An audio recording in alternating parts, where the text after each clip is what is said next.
Tuloy-tuloy ang pag-arangkada ng career ng P-pop group na BINI. Bukas daw ang SB19 makipag-collab sa Nations Girl Group, habang si Taylor Swift naman kaliwat ka ng Spotify Records ang binasag ng kanyang latest album. Nasa frontline ng balitang yan si MJ Marfori.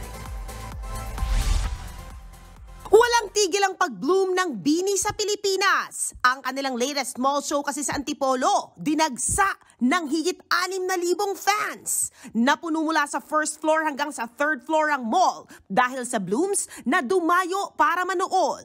Di naman daw makapaniwala ang BINI members sa dami ng nag-abang sa kanilang mall tour. Ang iba kasing blooms, maaga pa lang ay nasa mall na para manood ng Nations Girl Group. Ano naman kaya ang mangyayari if Pantropiko meets Gento?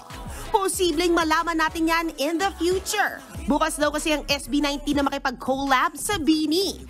Sabi ni SB19 member Philip, game na game daw silang makasama ang BINI sa isang kantang bago sa pandinig at pananaw ng mga tao. Si Pablo naman, excited sa future ng P-pop dahil sa patuloy na pagsikat ng Pinoy groups sa international scene.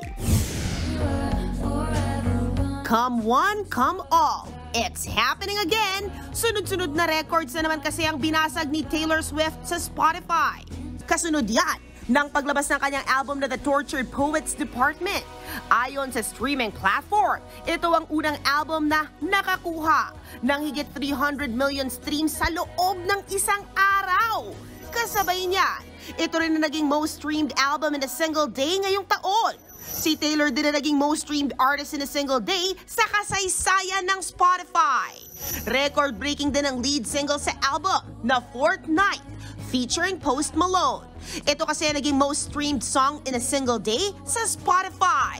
Nagbabalita mula sa Frontline, MJ Marfori, News 5. Mga kapatid, Dimples Romana po, kumpletuhin ang inyong umaga ng mga kwentong puno ng inspirasyon.